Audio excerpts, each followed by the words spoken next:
இன்றைய திருப்பலி வாசகங்கள். ஆண்டவரின் விண்ணேற்றம் பெருவிழா. முதல் வாசகம். எங்கள் கண்கள் முன்பாக இயேசு மேலே எடுத்து கொள்ளப்பட்டார். திருத்தூதர் பணிகள் நூலிலிருந்து வாசகம். அதிகாரம் 1, இறை வார்த்தைகள் 1 முதல் 11 முடிய. தெயோபில் அவர்களே, இயேசு தாம் தெரிந்து கொண்ட திருத்தூதர்களுக்கு அவர்கள் தூய ஆவியின் துணையோடு செய்ய வேண்டியவற்றை குறித்து அறிவுறுத்திய பின் விண்ணேற்றம் அடைந்தார். விண்ணேற்றம் அடைந்த நாள் வரை அவர் செய்தவை கற்பித்தவை யாவற்றையும் குறித்து எனது முதலாம் நூலில் நான் எழுதினேன். இயேசு துன்புற்று இறந்த பின்பு 40 நாட்களாக அவர்களுக்கு தோன்றி இறையாட்சியை பற்றி கற்பித்தார். பல தெளிவான சான்றுகளால் தாம் உயிரோடு இருப்பதை காண்பித்தார். அவர்களோடு சேர்ந்து உண்ணும் போது அவர்களிடம், நீங்கள் எருசலேமை விட்டு நீங்க வேண்டாம், என்னிடமிருந்து கேட்டறிந்த தந்தையின் வாக்குறுதி நிறைவேற காத்திருங்கள்.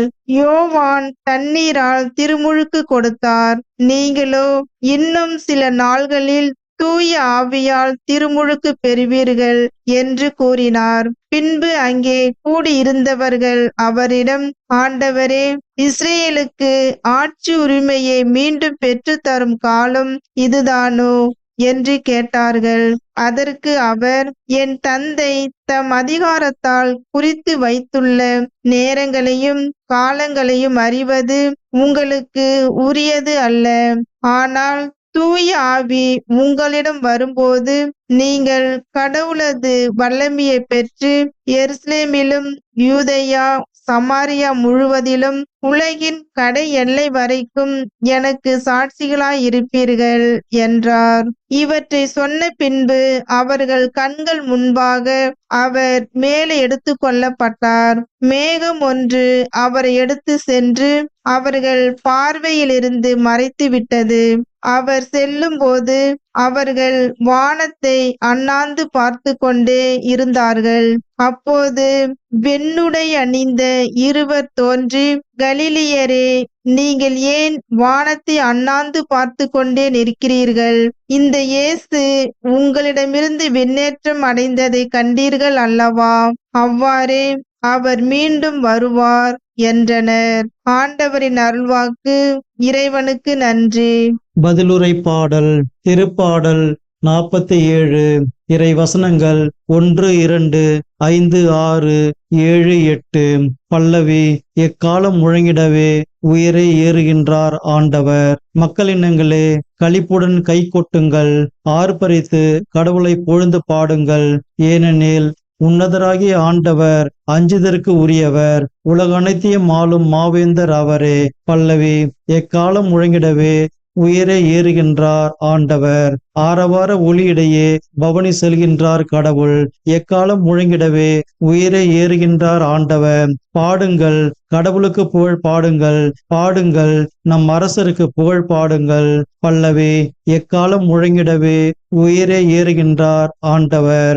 ஏனெனில் கடவுளே அனைத்து உலகின் வேந்தர். அருட்பா தொடுத்து புகழ் பாடுங்கள். கடவுள் பிற இனத்தார் மீது ஆட்சி செய்கின்றார். அவர் தம் திரு அரியணையில் வீற்றிருக்கின்றார். பல்லவி. எக்காலம் முழங்கிடவே உயிரை ஏறுகின்றார் ஆண்டவர். இரண்டாம் வாசகம். அவரை விண்ணுலகில் தமது வலப்பக்கத்தில் அமர்த்தினார். திருத்தூதர் பவுல் எபேசியருக்கு எழுதிய திருமுகத்திலிருந்து வாசகம். அதிகாரம் 1, இறை வார்த்தைகள் 17 முதல் 23 முடிய. சகோதரர் சகோதரிகளே, நம் ஆண்டவராகிய இயேசு கிறிஸ்துவின் கடவுளும் மாட்சிமிகு தந்தையுமானவர் அவரை முழுமையாக நீங்கள் அறிந்து கொள்ளுமாறு ஞானமும் வெளிப்பாடும் தரும் தூய ஆவியை உங்களுக்கு அருள்வாராக. கடவுளுடைய அழைப்பு உங்களுக்கு எத்தகைய எதிர்நோக்கை தந்துள்ளது என்றும், இறை மக்களுக்கு அவர் அளிக்கும் உரிமை பேறு எத்துணை மாட்சிமிக்கது என்றும், அவர் மீது நம்பிக்கை கொள்பவர்களாகிய நம்மிடம் செயலாற்றுகிற அவரது வல்லமை எத்துணை ஒப்புயர்வற்றது மேலானது என்றும் நீங்கள் அறியுமாறு உங்கள் அகக்கண்கள் ஒளியூட்ட பெறுவனவாக. கடவுள் வலிமை மிக்க தம் ஆற்றலை கிறிஸ்துவிடம் செயல்படுத்தி இறந்த அவரை உயிர்த்தெழச் செய்து விண்ணுலகில் தமது வலப்பக்கத்தில் அமர்த்தினார். அதன் மூலம் ஆட்சியாளர், அதிகாரம் கொண்டோர், வல்லமை உடையோர், தலைமை தாங்குவோர் ஆகிய அனைவருக்கும் மேலாகவும் அவரை உயர்த்தினார். இவ்வுலகில் மட்டுமல்ல, வரும் உலகிலும் வேறு எப்பெயர் கொண்டோருக்கும் மேலாகவும் அவரை உயர்த்தினார். அனைவரையும் கிறிஸ்துவுக்கு அடிபணியச் செய்து அனைத்துக்கும் மேலாக அவரை திருச்சபைக்கு தலையாக தந்தருளினார். திருச்சபையே அவரது உடல். எங்கும் எல்லாவற்றையும் நிரப்புகின்ற அவரால் அது நிறைவு பெறுகின்றது. ஆண்டவரின் அருள்வாக்கு. இறைவனுக்கு நன்றி. நற்செய்திக்கு முன் வாழ்த்தொலி. அல்லேலூயா, அல்லேலூயா. நீங்கள் போய் எல்லா மக்களினத்தாரையும் சீடராக்குங்கள். இதோ உலக முடிவு வரை எந்நாளும் நான் உங்களுடன் இருக்கிறேன் என்கிறார் ஆண்டவர். அல்லேலூயா, அல்லேலூயா. நற்செய்தி வாசகம். விண்ணுலகிலும் மண்ணுலகிலும் அனைத்து அதிகாரமும் எனக்கு அருளப்பட்டிருக்கிறது.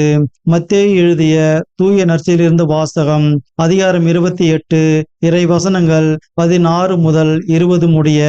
அக்காலத்தில் 11 சீடர்களும் இயேசு தங்களுக்கு பணித்தபடியே கலிலேயாவில் உள்ள ஒரு மலைக்கு சென்றார்கள். அங்கே அவரை கண்டு பணிந்தார்கள். சிலரோ ஐயமுற்றார்கள். இயேசு அவர்களை அணுகி, விண்ணுலகிலும் மண்ணுலகிலும் அனைத்து அதிகாரமும் எனக்கு அருளப்பட்டிருக்கிறது. எனவே நீங்கள் போய் எல்லா மக்களினத்தாரையும் சீடராக்குங்கள். தந்தை, மகன், தூய ஆவியார் பெயரால் திருமுழுக்கு கொடுங்கள். நான் உங்களுக்கு கட்டளையிட்ட யாவையும் அவர்களும் கடைபிடிக்கும்படி கற்பியுங்கள். இதோ உலக முடிவு வரை எந்நாளும் நான் உங்களுடன் இருக்கிறேன் என்று கூறினார். ஆண்டவரின் அருள்வாக்கு. கிறிஸ்துவே, உமக்கு புகழ்.